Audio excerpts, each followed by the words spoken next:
paz do Senhor, meu amado. Bem-vindo de volta à nossa escola bíblica. Nós estamos estudando o livro de Êxodo. Então, pega a sua Bíblia, pega o seu caderno de estudos, ora o Senhor, pede a Ele discernimento, entendimento, conhecimento, sabedoria. Pede a Ele proteção, para que nós possamos desvendar dos seus mistérios. Como de costume, antes de iniciarmos, aquele lembrete. Você pode compartilhar este vídeo sem problema nenhum com quem você quiser, seus amigos, seus colegas, familiares, quem você quiser. Está livre e liberado este vídeo para que você compartilhe.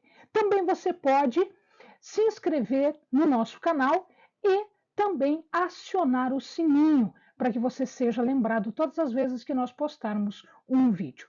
Não se esqueça de dar o seu like. Tudo isso contribui para que os nossos vídeos cheguem cada vez mais longe com a mensagem da palavra de Deus. Amém? Então, vamos começar. Estamos na primeira parte das 4, na primeira parte que fala sobre a opressão e o livramento do Egito. Dentro desta parte, nós chegamos à época em que Moisés vai falar com Faraó e agora, como ele não ouve, as pragas começam a ser mencionadas, ameaçadas e, como não há decisão do Faraó, as pragas acontecem na vida dos egípcios. Nós vamos falar nesse vídeo uma parte mais rápida sobre as pragas. Eu não vou me demorar em cada uma delas, porque nós temos um vídeo específico sobre cada uma delas. Então, vamos lá. A primeira praga é a água transformada em sangue. Aqui a palavra de Deus diz que toda a água foi transformada em sangue. Todas as águas foram atingidas. Os peixes morrem, os animais aquáticos que eram sagrados acabam morrendo. E aqui nós vamos ver que quem está sendo afrontado é um Deus, o Deus chamado Hapi, que é o Deus da fertilidade. Então, nós estamos vendo o poder de Deus que é superior a este Deus falso chamado Hapi. É óbvio que os magos tentam fazer isso e acabam conseguindo com os seus enganos, eles conseguem também transformar a água em sangue. A segunda praga é a vinda de rãs. As rãs eram animais sagrados para os egípcios e eles representam um deus chamado Requete ou Reca. Também aqui Deus está afrontando, Deus Yahvé está afrontando um falso Deus. A terceira praga são os piolhos. Os piolhos estão ligados ao deus Tote. Este piolho, na verdade, ele trazia uma ideia de contaminação, assim como a rã. A rã representava um deus, mas ela contaminava absolutamente tudo. Os piolhos contaminavam absolutamente tudo. E o que é pior? A rã é pior. A rã não podia ser morta, né? E os piolhos e também as moscas acabavam depois, né? A gente vai ver que a quarta praga são as moscas, elas acabavam contaminando absolutamente tudo, ou seja, tudo virou imundície. Todo o cerimonial deles estava contaminado, estava impuro. As moscas, que são a quarta praga, estava ligada ao deus Sol, chamado Ra, que é o Criador. Interessante que na quinta praga em diante, os habitantes de Gósen, que são os hebreus, não são atingidos.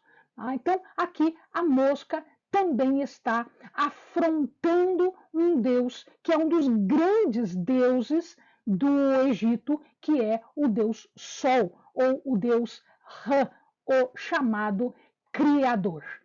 A quinta praga tem um diferencial, ela traz um diferencial. Os rebanhos egípcios, touro, vaca, cavalo, burros, camelos, tudo isso foi atingido. Entretanto, os animais dos hebreus não foram atingidos. Gósen, que era o local onde eles moravam, não foi alcançado pela morte dos rebanhos. E aqui a morte dos rebanhos tem uma questão interessante, porque um dos deuses deles era o deus Apis, que estava representado como um touro. Havia também uma deusa Hathor, que era uma deusa vaca, e Nut, que era um outro deus, também representado por uma vaca. Todos eles foram atingidos. Ou seja, além de afrontar, agora sim, né? Veja, Rampiolo e Mosca tornou imundos todos os cerimoniais religiosos dos egípcios.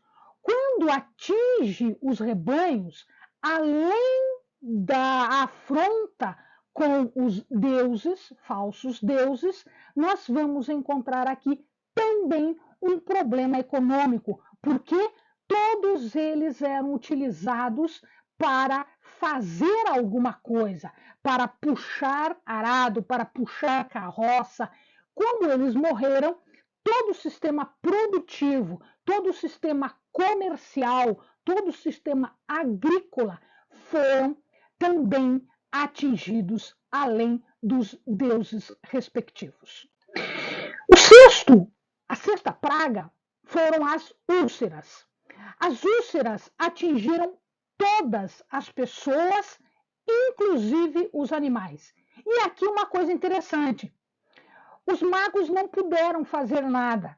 Por quê? Porque eles estavam cheios de úlceras no rosto e não podiam estar diante do faraó. Então, estas úlceras atingiram todos, homens e animais. A sétima praga foi uma chuva de granizo, trovões e raios. Ora, vamos ver isso também com bastante calma. A chuva no Egito, naquela região, era uma coisa rara, porque o Egito está bem do lado, no limite com o deserto. Então, dificilmente chovia. Ora, se dificilmente chovia, o granizo era uma coisa que não se via. Trovões, raios, tormentas, era uma coisa que não se via. E isso tudo deu a impressão de que o céu estava pegando fogo, um barulho imenso, raios para todos os lados. Então, aqui, chuva de granizo, trovões e raios. Lembrem-se, Gósen também não foi atingida. Isso estava acontecendo apenas onde os egípcios moravam. Tá? A chuva de granizo, ela afronta, além de fazer psicologicamente um medo bastante grande, ele afrontava dois deuses, o deus Íris e o deus Osíris. São dois deuses que estavam ligados à chuva, trovão, fogo, enfim, essas coisas todas. Além disso, uma terceira situação é que o linho e a cevada, que eram os dois grandes produtos daquela época, também são atingidos. Então, Deus Íris da água, por causa da chuva de granizo, o Deus Osíris do fogo, por causa dos trovões e dos raios, o linho e a cevada atingidos e o medo disso tudo. Bom, quando isto acontece, Faraó confessa o seu pecado. Ele diz: pequei, e me perdoa e vamos para frente, vamos ver, vamos combinar aí alguma coisa. E logo em seguida ele volta atrás. Quando ele volta atrás, Moisés é mandado de novo para falar com o faraó, e aí vem a oitava praga, que é a praga dos gafanhotos. Na verdade, assim, os gafanhotos não são uma coisa rara, não são coisas desconhecidas para eles. Vira e mexe acontecia a praga dos gafanhotos. Mas nesta sequência a coisa ficou complicada. Por quê? Porque aquilo que não havia sido destruído de cultura, agora foi alcançada pelos gafanhotos, que acabaram, que destruíram todo tipo de plantação. Ele vai envergonhar o deus Shu, que é o deus do ar, e um deus Sebeque, que tem cara de inseto, que é o deus inseto. Pois muito bem, nada disso resolveu, e aí veio a nona praga. A nona praga eram as trevas. A palavra diz que eles não enxergavam absolutamente nada. 2 metros, 1 metro de distância, eles não sabiam o que estava acontecendo. Não havia luz nenhuma no Egito. Mas em Gósen, para os hebreus, havia luz normal.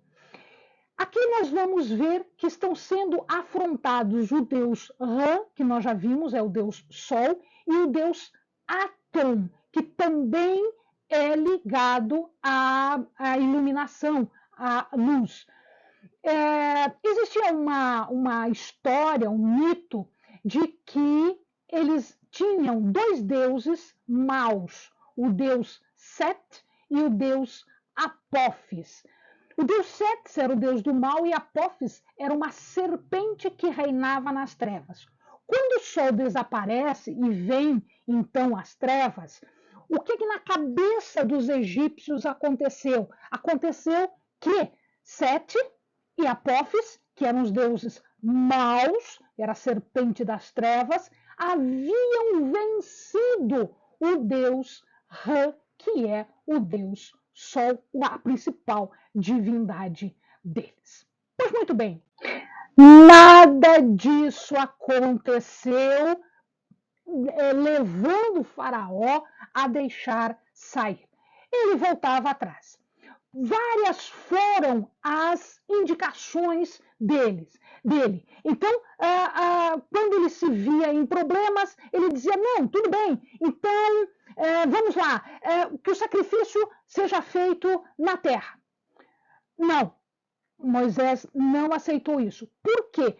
Porque o sacrifício feito no Egito, local de muitos deuses, significava colocar Yahvé no mesmo plano de divindade dos outros deuses. Seria dizer que Yahvé é igual aos outros deuses. Isso não era admissível. Uma outra sugestão de Faraó, para não deixar ir todo mundo, é que não fossem longe. Isso não vai longe. Então, assim, o que ele quis dizer com isso? Então, você vai, mas você não se comprometa muito com a tua adoração, não se comprometa muito com teu Deus, volta para o Egito. Então, não dá para dizer isso. Ou você é adorador do Senhor e vai até onde tem que ir, profundamente em adoração, ou, então, não dá.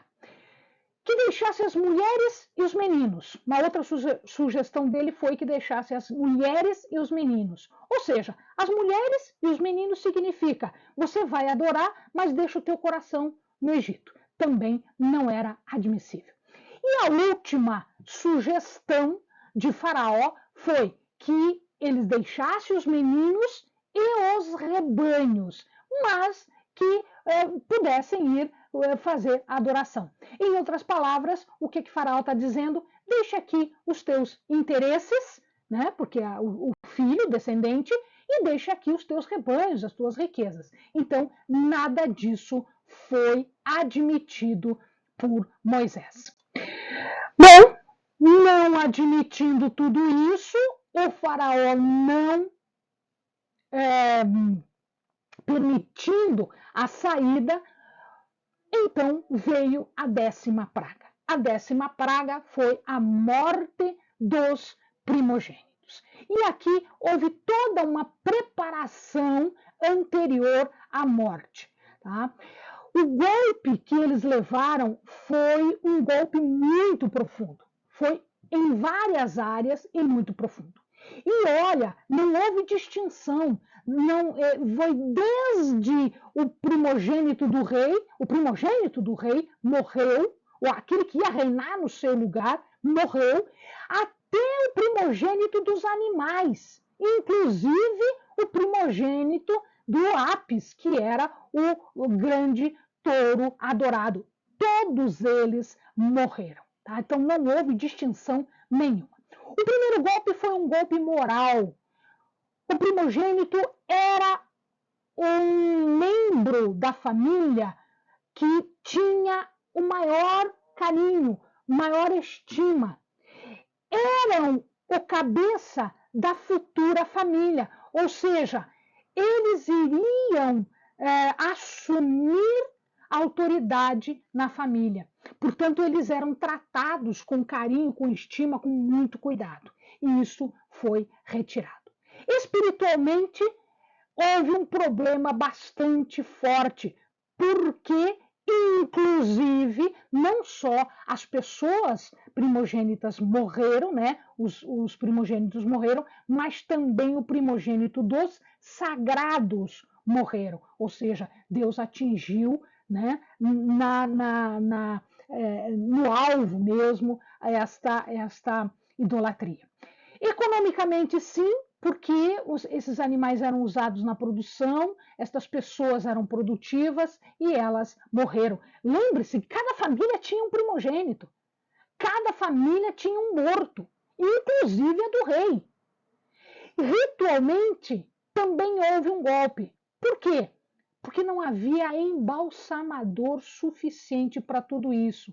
Esse rito, né, era muito importante porque dizia respeito ao mundo do além, a eternidade na ideia dos egípcios. Ou seja, o corpo era embalsamado, era lida a sua vida, era decidido se tinha ou não direito à salvação, pronunciava-se o destino futuro do morto, a múmia era sepultada, colocava-se ali os objetos de uso pessoal e a cada 8 dias colocava-se no túmulo comida, bebida predileta, ou seja, aquilo que seria importante para o além-túmulo, para a vida depois da morte, conforme a religião deles. Não tinha embalsamador, não tinha quem fizesse este ritual de passagem.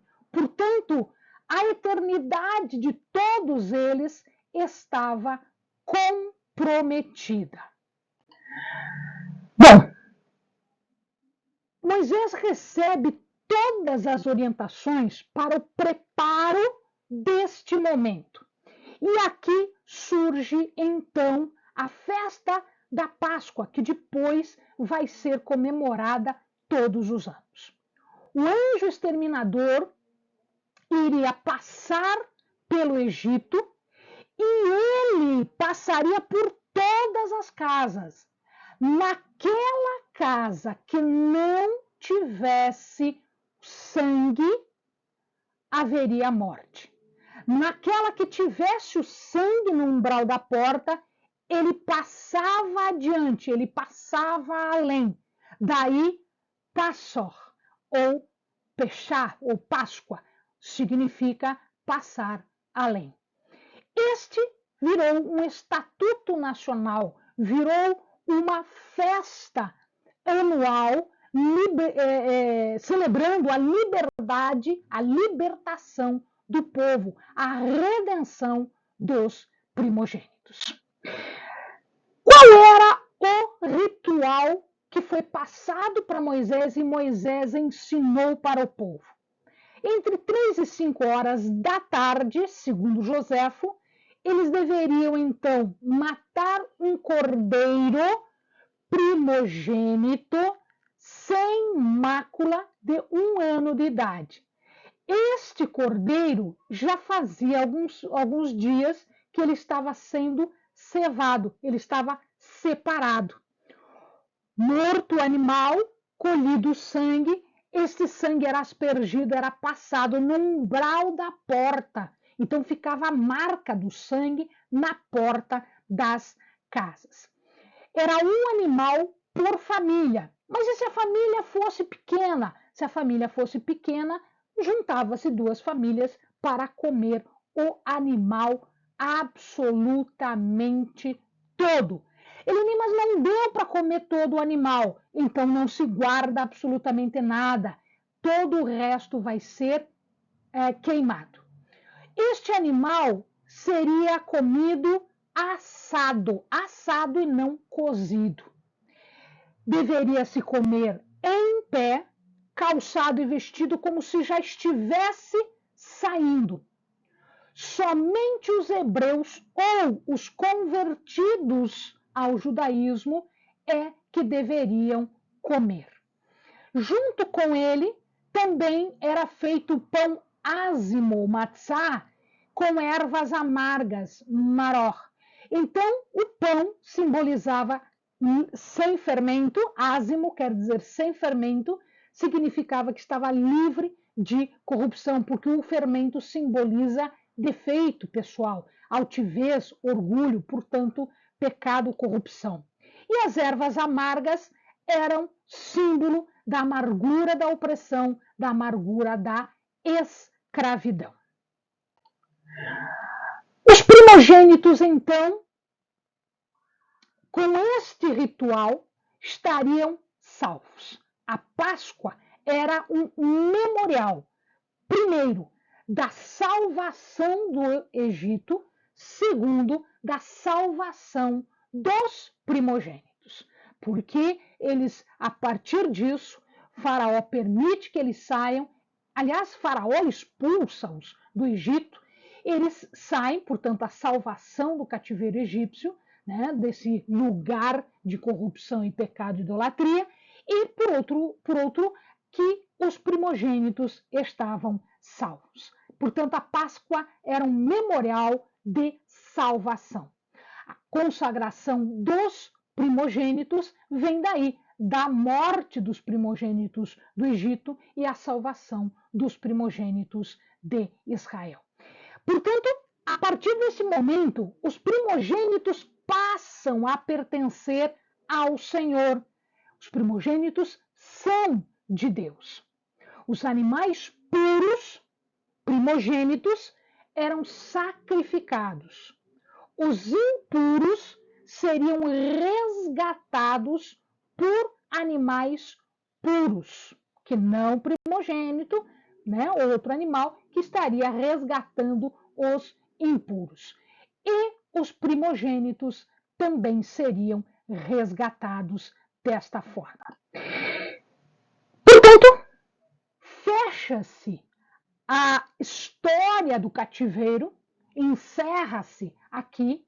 Faraó pede para que eles vão embora, porque os danos foram muito profundos em tudo que lhes pertencesse, e Deus agiu no coração das pessoas do Egito, liberou bondade para que, à medida em que o povo saía, pedia alguma coisa, eles davam joias, ouro, prata, vestidos, né, roupas finas, tecidos, tudo que eles tinham de precioso, eles acabaram levando junto com eles para começar a sua peregrinação pelo deserto.